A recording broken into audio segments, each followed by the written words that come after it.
Welcome to the Academy of Esports podcast. I am your host, James O'Hagan, and today I have the immense pleasure to welcome in a couple of people from behind the cheddar curtain, just like me. I have George Walker and George Walker. Now, not to be confused, it is father and son. George Walker Jr. is a student at Rufus King High School in Milwaukee Public Schools. I think that's important to say because, like I said, I like to represent where we are, right behind the cheddar curtain. And his father, George Sr., is also here to impart some of his thoughts and wisdom on all this as well, too, and has been an amazing supporter for his son. George and I should say Dad, thank you for being guests today on the Academy of Esports podcast. Yeah, thank you for inviting me. Yeah, thank you. It's been an absolute pleasure. I like telling people this story too.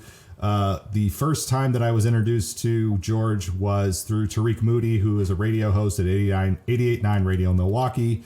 He said, there's this person who really wants to help get esports going at Rufus King. And I don't think he even said it was a student.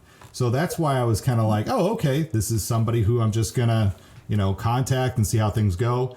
And I thought maybe you were an advisor, but you came across in your email so professional and so wanting to, do this the right way and everything. And then I think somebody said to me, oh, no, he's a freshman at Rufus King.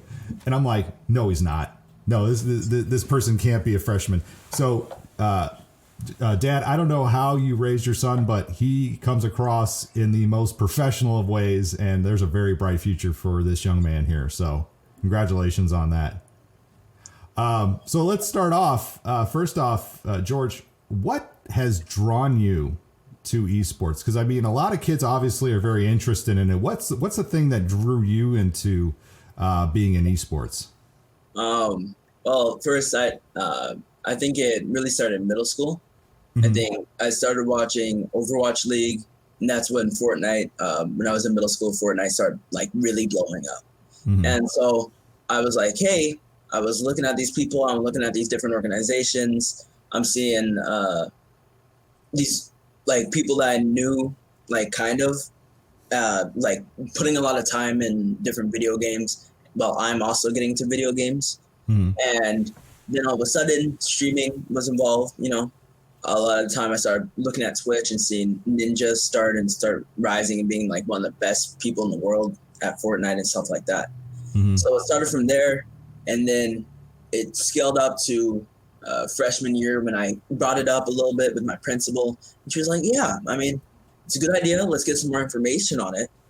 And then let's say sophomore year, I went and contacted, my dad got me in contact with Mr. Moody, mm-hmm. and he got me in contact with you, and we started working together to make this whole thing happen.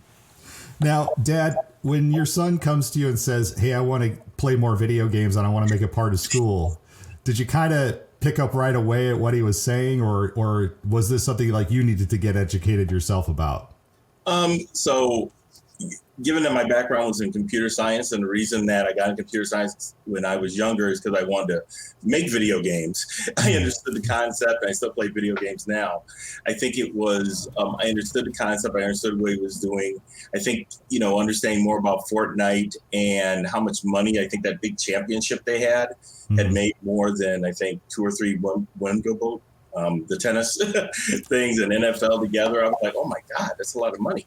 Yeah. So, and it being his, it was a sophomore year project and in the middle of COVID, I thought it was quite interesting because I thought it would be something that can bring people together. So I understood the concept, and just given that there wasn't much else to do, I thought it was actually a good idea to get people social. So, or students. And George, now your dad did bring up a good point. I apologize if I called you a freshman. You are a sophomore. I apologize. Your dad did bring up the fact that yes, we did this during a pandemic. There's a lot of school districts. I want you to realize there's a lot of school districts who obviously MPS. I think you guys are still remote, right? This year? They're doing, at least for high school, they have the freshmen and freshmen and seniors going into the class, and sophomores and juniors staying online. So you helped now get this straight, everybody who's listening, because I know that there's educators and there's people who going, how do we get this going? George was able to get this organized in the middle of a pandemic without necessarily being in the building. So this is, and for those of us who have started esports program, we know this is a heavy lift. This isn't just a matter of necessarily of bringing in games. Now, of course, did you have to have any conversations with your IT department yet? Or is this still because you're playing from home and you're able to do things from home? We had some mini conversations, and I wasn't always there with it. I had a lot of help from my athletic director, Mr. Nichols. He helped out a lot with all of this, really. Most of the paperwork stuff, going up for the grant that you actually sent me through an email, like trying out for that and trying to get into it. He was a key role in that and helping me through that. So he did a lot of talk with the IT department. I tuned in for some of them, and it was a lot of, the Wi-Fi doesn't really work for that. And now we're getting into better stuff. We're thinking about getting actual computers. MPS is making big leaps to put esports in all schools. And Dad, you must love hearing that conversation too, again, being the IT guy, because I used to be a IT director in school districts as well too. And you love hearing those IT directors go, I don't think we can do that. You just go, oh, no, we can do this. If we can run this in our houses, we can do this in our schools, right? Exactly. Even though Rufus King is built like a fort and everything else, you can get Wi-Fi working. So.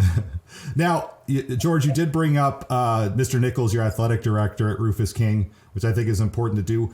I also, there were other teachers who reached out to me on your behalf, trying to get this started. Who else have been influences, education leaders that you've worked aside? And I don't want to say worked under, I want to say alongside, because a lot of these people you probably had to educate along the way, right? About what esports is and the benefits. Yeah, I had a lot of help from our coach, Ms. Jolitz. She helped up a ton. When we needed people to run our Twitch channel that we have, when we needed someone to act as the teacher for everything and like the main coach, even though she didn't know a lot about Rocket League, the game that we've been playing, she did her best, downloaded the game, even through the technical difficulties that we had. She helped keep track of everything and make everything go smoothly so we can just play our game. And so it was really, I'm really happy to see that happen. And was this getting things started, especially, like I said, pandemic, right? I know for a lot of educators, we kind of all froze up. But was this easier or harder than you expected going down this road? It was way harder. I expected, we make a team. Somehow we blow up and get our cool shirts and go to these big tournaments. Right. And it was nothing like that. First, we had to get people on board. Get teachers on board. Hey, we have this game. Are we allowed to do this? Can we do this? Then it's getting the word out, which is very hard in a pandemic setting. I know now we've been doing more with our Facebook at Rufus King and trying to get word out through advertisement through there. And when we started, we only had like 4 people for our Rocket League team. And the 4th person just joined like the day before our first match. So after our first game, we gained a lot of traction. We now have like 63 members on our Discord.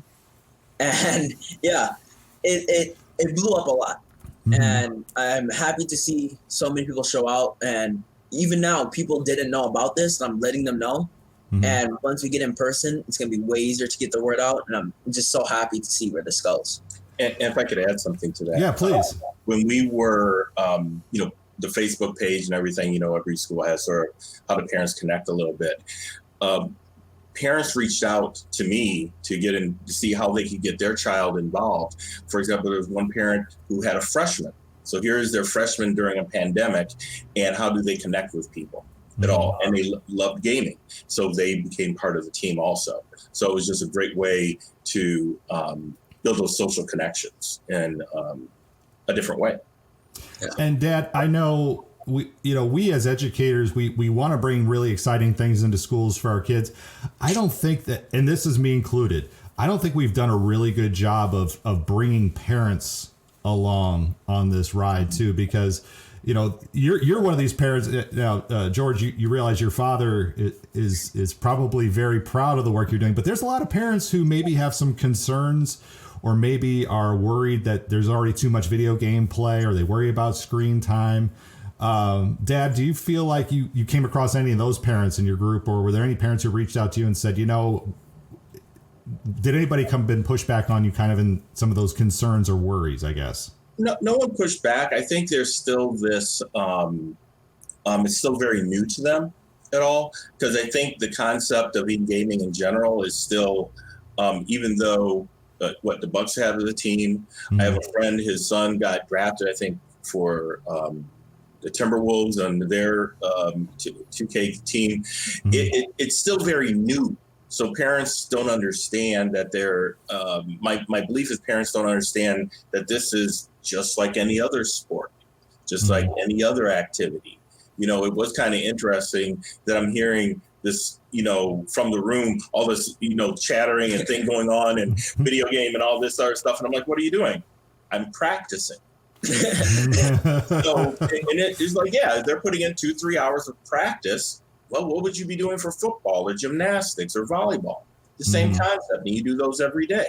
So it's like, yeah, you got to do it. So it was an adjustment just to make sure that I understood, and also make sure he's playing the right one. It's like, that's not the game you're supposed to be playing. But at the same time, I think the parents there's still a lot of growth there of understanding, I think they need. So. And now, George, getting this started, of course, I asked you the question, was this easier or harder?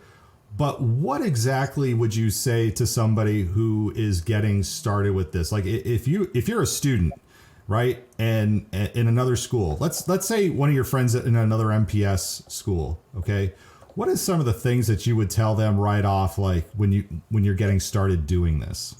Yeah. So I think first thing would just be able to talk to people. I think one of the biggest things that I did was I wrote a whole lot of emails. It was like email after email after email. I had to go through all these conversations, and it's going to be way easier if you're in person and try and talk to someone while it's still being hard. So talk to people, make sure your athletic director is on board so they can help you through that. Make sure to reach out to all students. You never know who likes video games, because to be honest, almost everyone plays video games now. That was one of the main things everyone did during this pandemic.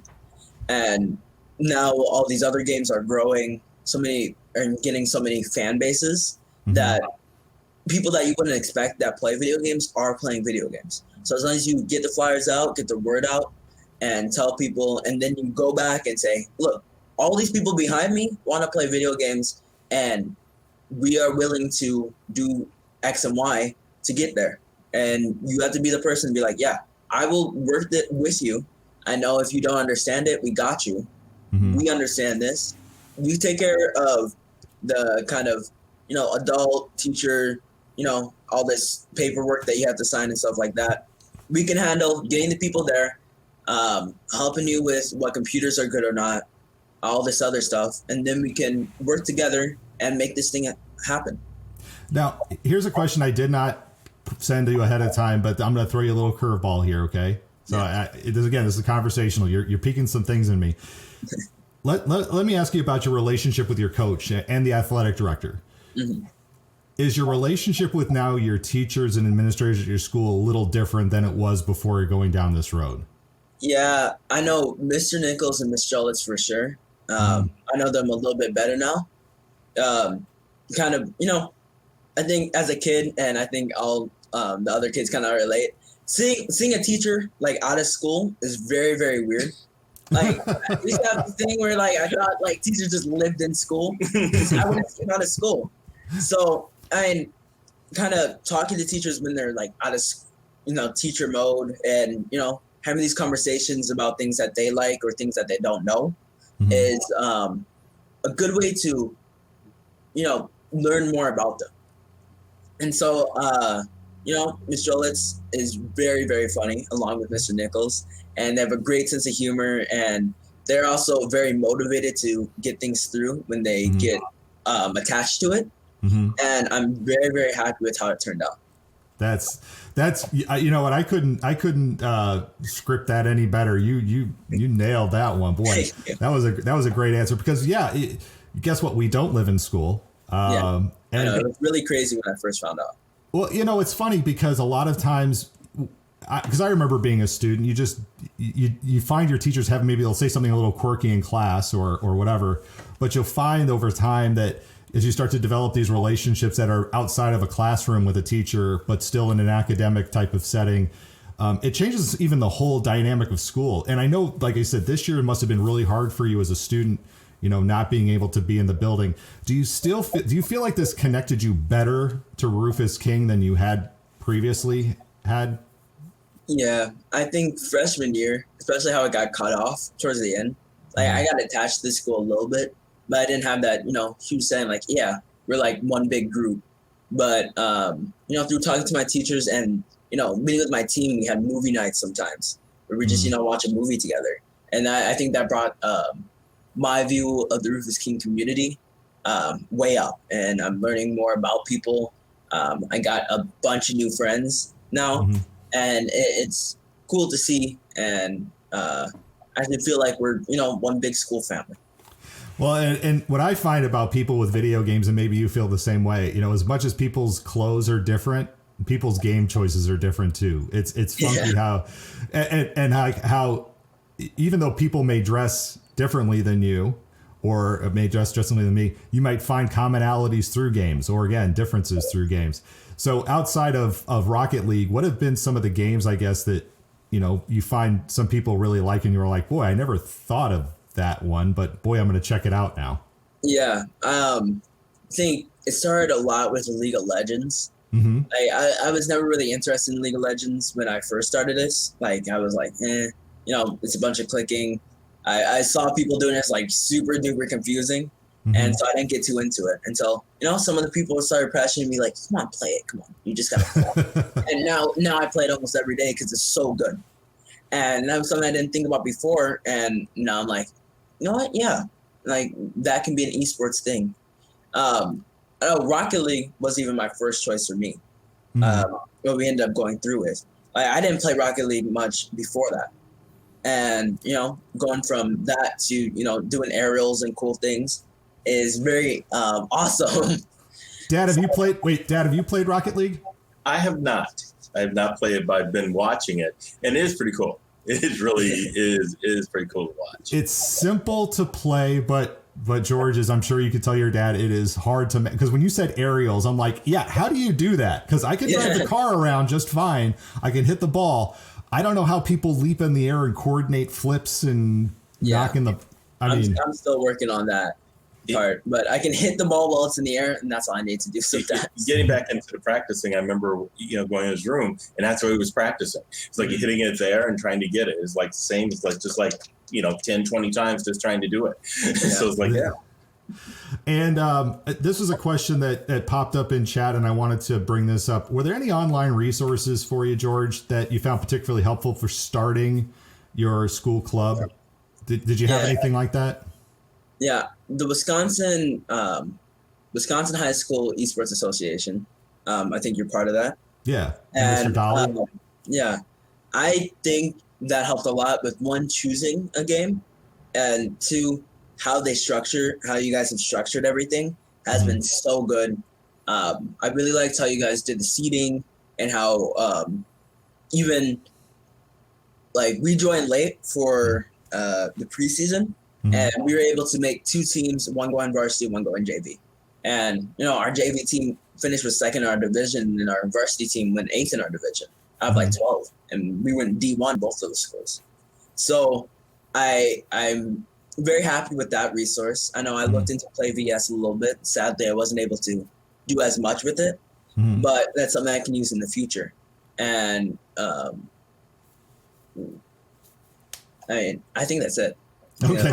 Yeah, well, and then this was one of the other questions I sent you. What has been a positive surprise you have experienced this season?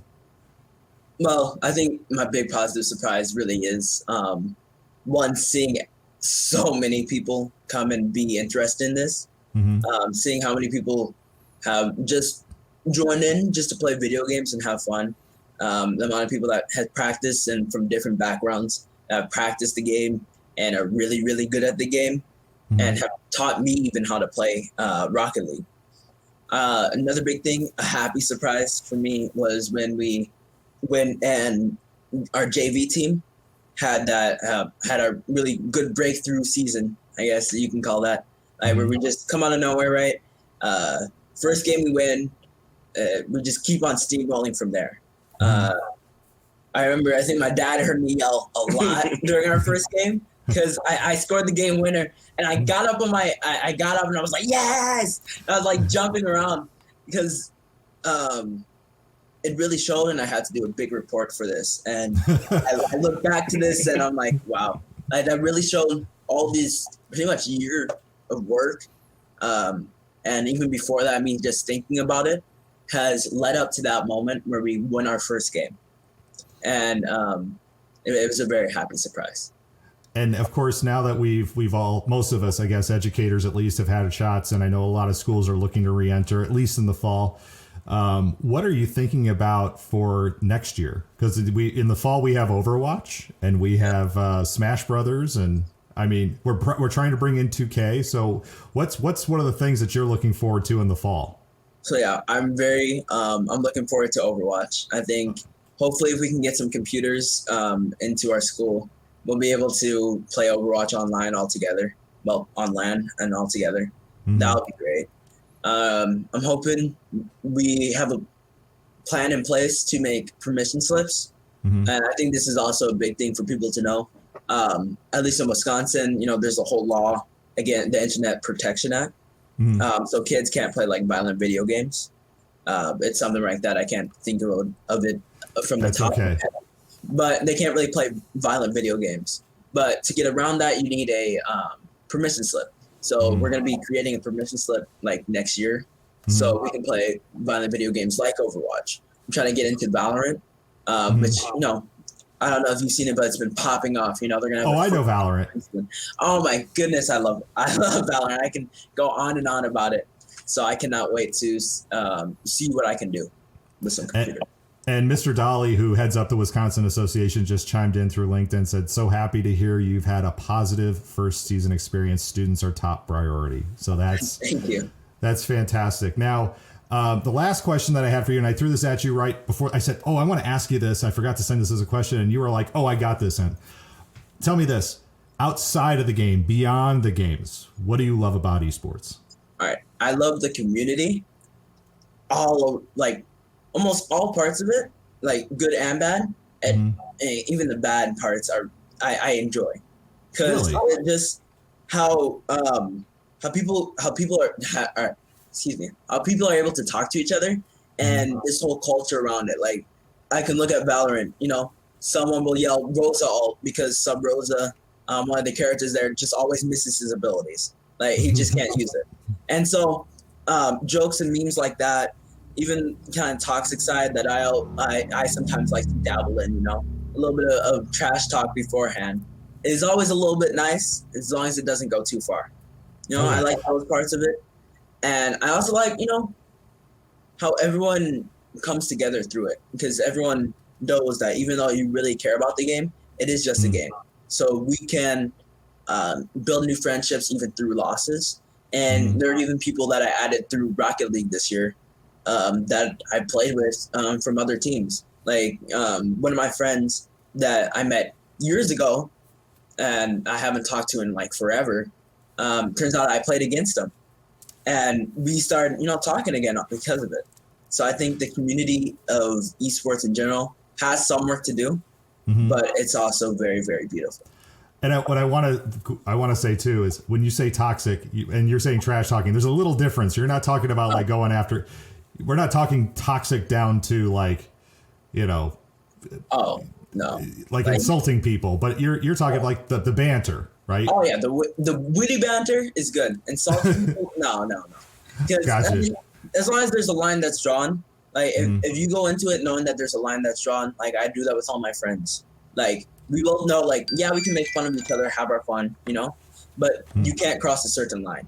And I think that's something that needs to still be built in esports. especially since, it's online and not everyone shows their usually no one shows their true face and stuff like that online. So there is a line that needs to be drawn in esports that still needs work to do, but it's still also a great community. And Dad, what outside of the games itself, do you share kind of your son's sentiments, or do you have other thoughts about the thing that you like about this? I share. I think it's what I've seen happen through all this is just really his growth in all this, and just the sport, and getting along and talking to people during when you can't see them. And also I think that's very positive. I think that getting into the banter and everything, I've heard some of that. It's not getting into the toxic kind of thing and things like that at all. More what you would do on the football field or basketball court kind of thing and everything. So but I think it's definitely a positive community, and to go from 4 people to 64 on your Discord ain't a bad year when trying to get that out to everyone. So sure. And I just want to say I'm so impressed with just how far you all have come at Rufus King in the 1 year, or actually, gosh, not even a year. We're talking 4 months. Yeah. And really, we started this process pretty late. I was going to say November is when we pretty much got things started with conversations. So you have made headway that a lot of school districts haven't in a short amount of time. And again, it's important to say, because MPS is, there's a lot of other schools around the state of Wisconsin. MPS has kind of been lagging. We hope that there will be people from MPS who watch this who go, wait a second, if Rufus King is doing this, we can do this too. Because and George, you now have yourself probably a consulting gig within MPS to help other kids and other athletic directors have a conversation throughout it. I know Tarik will be happy when he sees esports in MPS, because I know he's been pushing really hard for it as well too. I am just really impressed. I'm just so impressed and so happy that you could be a guest today on my podcast. It's my honor to have you here. And I cannot wait to finally meet you face to face, whether it's a state tournament or wherever. I cannot wait. Well, George Walker Jr. and George Walker Sr., father and son, thank you so much for being guests with me today on the Academy of Esports podcast. Thank you. Thank you. Have a great day, everybody. That will do it for this week on the Academy of Esports. I've been your host, James O'Hagan. Esports are organized competitive video games allowing schools to redefine their athletic culture, diversify opportunities for student participation, promote good physical and mental health, increase collegiate scholarship pathways, and play games. We can never forget the importance of play. The mission of the Academy of Esports is to support these ideals. The vision of the Academy of Esports is for all students to experience the fun and joy of playing competitive video games. You may follow me on Twitter at Jim O'Hagan. That's at JimOhagan, and through the Academy of Esports account at TAO Esports. It's a great way to get the latest blog posts, podcast episodes, and news coming out of esports and education. And remember, you can continue your engagement by going to www.taoesports.com. You can also connect through Facebook at www.facebook.com/TAOesports. Thanks again for listening, and I look forward to our time again next week.